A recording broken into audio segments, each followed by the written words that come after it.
अस्सलाम वालेकुम। अज़ीज़ नाज़रीन, आज की ये महफ़िल हमारे समाज के एक सुलगते मसले पर बहस करने के लिए अरेंज की गई है। जैसा कि हम सब जानते हैं और हमारे माशरे में हम आस-पास भी देख रहे हैं कि दिन-ब-दिन मुस्लिम समाज में तलाक़ की शरह जो है बढ़ती जा रही है। और सिर्फ़ तलाक़ की शरह तो एक बहुत ही अहम मसला है, लेकिन उसके साथ-साथ हम देखते हैं कि अपने आस-पास जो है अनहैप्पी मैरिज की शरह जो है गैर मामूली तौर पर हैप्पी मैरिजेस से ज़्यादा है। तो ये एक ऐसा इशू है कि जो हम अपने एक जनरेशन पीछे जाकर देखते हैं, तो हमको ये वो मसाइल उस सतह पर या उतनी इंटेंसिटी के साथ और उतनी फ्रीक्वेंसी के साथ हमको दिखाई नहीं देते। और ऑब्वियसली ये मियाँ-बीवी का रिश्ता है, अल्लाह ताला ने तलाक का प्रोविज़न रखा है, तो कहीं न कहीं इसमें नाचाकी की पॉसिबिलिटी तो मौजूद है। लेकिन आज के समाज में जो हमको स्पेशली पिछले 10 सालों के अंदर जो हम ये बढ़त को देख रहे हैं, ये बढ़ोतरी को देख रहे हैं, ये इस बात का तकाज़ा करती है कि हम अपनी सोसाइटी के अंदर इस मसले पर बहस करें। और बहस का मतलब ये होता है कि हम उस बात की, उस टॉपिक की नौइयत को समझें, उसके जो-जो उसके रीज़न्स हैं उसको समझें और फिर एंड में ये है कि हम उसके क्या सॉल्यूशंस निकाल सकते हैं और इस चीज़ को हम कैसे कम से कम कर सकते हैं, इस शरह को और इस अनहैप्पी मैरिजेज़ को, उसके लिए हम क्या इक़दाम कर सकते हैं, इसके ऊपर जो बहस करने की सोसाइटी में ज़रूरी है। और ये एक ऑनगोइंग टॉपिक है, सोसाइटी हमेशा बदलती रहती है। इन बदलती सोसाइटी में उसके अक़दार, उसके वैल्यूज़ चेंज होते हैं, लेकिन हम कुरान और हदीस को मानने वाली कौम है, तो हमारे लिए कुछ वैल्यूज़, कुछ अक़दार जो है हमेशा के लिए जो है इम्पोर्टेंस रखते हैं। तो कैसा हर एजेस में हम उसको रेलेवेंट रखें, इसलिए भी इस बात की ज़रूरत होती है कि हर दौर में इन बातों के ऊपर बहस की जाए, हमारे वैल्यूज़ को रीडिस्कवर की जाए और हर दौर में जो नई जाहिलियत पैदा होती है, उस जाहिलियत को समझते हुए नई राहें जो है हम तलाश करें। सबसे पहले इस इंट्रोडक्शन के बाद में आज हमारे 2 गेस्ट हैं, जनाब अब्दुल हसीब भाटकर साहब और जनाब एडवोकेट फैसल काज़ी साहब इस महफ़िल का पार्ट है। मैं दोनों का इस महफ़िल में इस्तकबाल करता हूँ। अस्सलाम वालेकुम। Without wasting much of a time, Haseeb भाई, पहला सवाल मैं आपसे करना चाहूँगा कि अगर हम जनरलाइज़ तौर पे सोचें कि टॉप 3 रीज़न्स क्या हो सकते हैं कि जिसकी वजह से जो है हमारे माशरे में तलाक का बढ़ती दिखाई देती है? जी, देखिए, एक तो सबसे पहली वजह जो समझ में आती है वो ये है कि एक्सपेक्टेशन की लिस्ट जो हो गई है, वो इतनी लंबी हो गई है कि जैसे ही शादी होती है, तो उसको ऐसा लगता है कि मेरी पूरी एक्सपेक्टेशन पूरी नहीं हो रही है। और इस वजह से वो आप देखते हो कि महीने, 2 महीने, 6 महीने में ही डिस्प्यूट क्रिएट होते हैं। एक वजह तो ये है।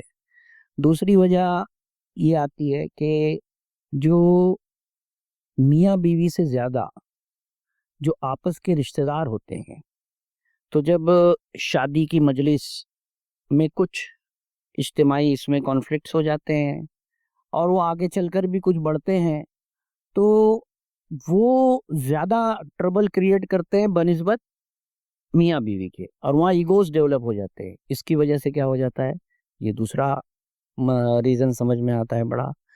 और तीसरा मसला ये है कि लोगों ने शादी को एक रिस्पॉन्सिबिलिटी की बजाय एक ग्लैमर समझ लिया, और वहाँ उस ग्लैमर के जब रियलिटी की तरफ आते हैं, तो ऐसा लगता है कि वो फुलफिल नहीं हो रही।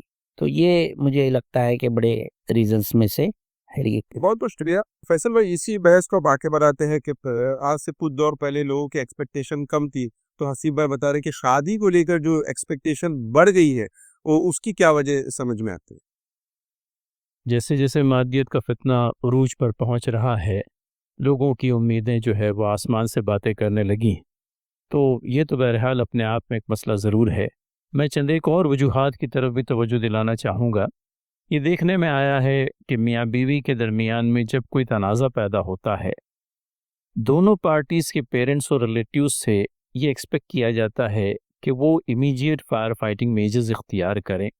लेकिन देखने में ये आता है कि husband and wife are left to themselves, और फिर कोई फायर फाइटिंग मेजर न होने की वजह से ये इख्तलाफात आए दिन बढ़ते ही चले जाते हैं।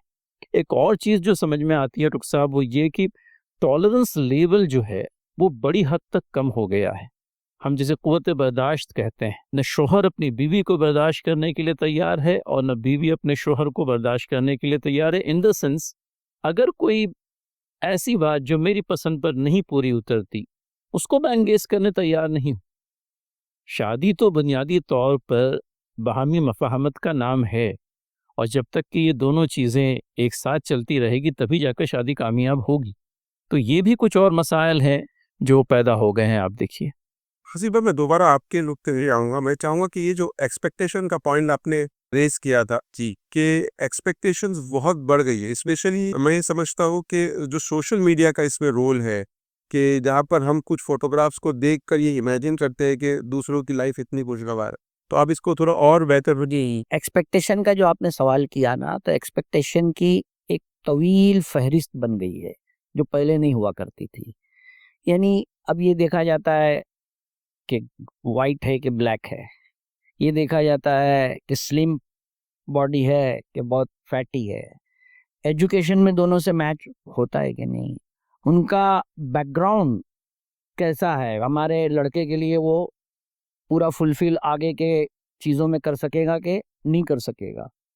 तो ऐसा, और दूसरी मज़ीद सबसे बड़ी चीज़ ये है कि ये ख़त्म नहीं होती लिस्ट, कहीं आप जाएंगे ट्रेंड्स क्या करते हैं उसको मज़ीद, जब वो सोशल मीडिया पे जाती है तो देखती है कि वहाँ एक ऐसी दुनिया आर्टिफिशियल, तो उसको लगता है कि ये मेरी दुनिया होना चाहिए, और उसको शोहर में वो चीज़ नहीं मिलती। वैसे भाई यहाँ के कन्फ्यूजन नाज़रीन के ज़हन में आ सकता है जब वो एक्सपेक्टेशन की बात कर रहे हैं, तो ये कि फीमेल साइड से है क्या ये दोनों साइड से है? असल में इसमें देखिए एक बात ये है कि लड़की को भी पहले और अभी के दौर में एक टाइम ये था कि मेल डोमिनेंट माशरा कर, लेकिन आज अगर देखेंगे आप तो सिचुएशन क्या हो गई है, बराबर बराबर होगी। मतलब एक्सपेक्टेशन करीब करीब दोनों की क्या होती है, बढ़ गई है। वैसे ही पहले ये होता था कि लड़कों की तरफ ये ज़्यादा एक्सपेक्टेशंस रहती थी लड़की से, लेकिन अब मैंने हालिया दिनों जो ऑब्जर्व किया कि लड़की अपने पहले डिमांड्स अलग से लड़के से बात करना चाहती है, और वो करती है कि भाई ये चीज़ तुम पूरे करूँगी कि नहीं। उसमें एक डिमांड उसका क्या होता है मालूम है, कि मैं मेरी मर्जी से जी सकूंगी कि नहीं जी सकूँ। जो ख़ास तौर पर एलीट तबका है, या जो हमने लड़कियों को कुछ एजुकेशन आगे दी, मैं उसकी नफ़ी नहीं करता, लेकिन उसके साथ ये मसला ये पैदा हो गया कि अब मैं बुरखा जैसा हमारा वैल्यू है, तो ये है कि मैं मेरी मर्जी होंगी तो लूंगी, आप मेरे ये पोस्ट नहीं कर, इस तरह से मतलब चीज़ें पैदा।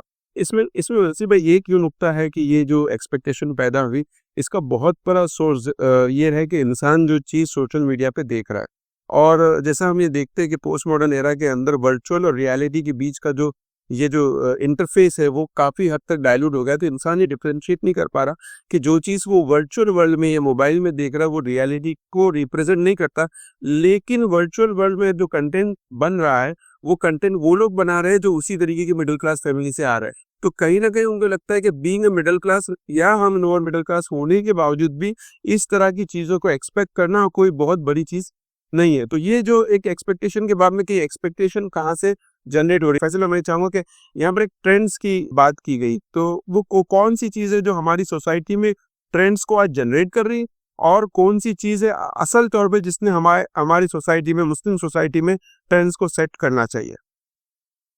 असलन देखा तो ये जाना चाहिए था कि एक मर्तबा आदमी की बुनियादी ज़रूरियात अगर समझ लीजिए तकमील को पहुंच रही है, आयुष्यात का जहाँ तक मामला है, लग्जरीज़ का जहाँ तक मामला है, इसको आप जितना फैलाना चाहे उतना फैला सकते हैं। लेकिन ये बात भी आपने बजा तौर पर कही कि लोगों के अंदर में इन सारी बातों को जो वर्चुअल दुनिया से मुताल्लिक है, अपनी ज़ाती ज़िंदगी के अंदर में और अपनी हकीकी ज़िंदगी में वो देखना चाहते हैं। लेकिन यहाँ पर कभी इस बात से आंखें मूंद ली जाती है कि हम पैर उतने ही फैलाएं जितनी हमारी चादर है। मालूम पड़ता है शोहर की आमदनी जो है 8 है और बीवी का खर्च जो है लगभग उसके दोहरा खर्च है। तो इसमें जाहिर सी बात है प्रॉब्लम क्रिएट होने वाले हैं, और ये एक्सपेक्टेशंस का मामला बहरहाल देखने में तो आ ही रहा है। और मैं ये भी कहना चाहूँगा कि ये न सिर्फ मिडिल क्लास का मामला है, बल्कि इवन लोअर मिडिल क्लास भी इस मामले के अंदर में मिडिल क्लास से पीछे नहीं। जी बिल्कुल।